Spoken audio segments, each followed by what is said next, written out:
ভাদ্র পূর্ণিমার বছরের শেষ চন্দ্রগ্রহণ, লাল চাঁদের কুপ্রভাব এড়াতে বিশেষ স্থানে প্রদীপ জ্বালুন। 7ই সেপ্টেম্বর বছরের শেষ চন্দ্রগ্রহণ। জ্যোতিষশাস্ত্রে এই গ্রহণের মাহাত্ম্য বিশেষ।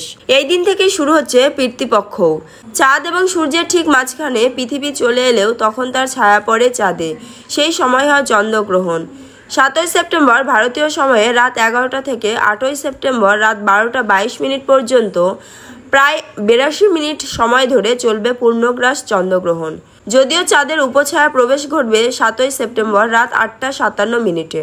গ্রহণের সম্পূর্ণ সমাপ্তি ঘটবে 8ই সেপ্টেম্বর রাত 3টে 30 মিনিট। ভাদ্রপদ পূর্ণিমা তিথিতে হওয়া এই পূর্ণগ্রাস গ্রহণটিও ভারতে দৃশ্যমান। বাড়ির কোথায় কোথায় প্রদীপ জ্বালাতে হবে?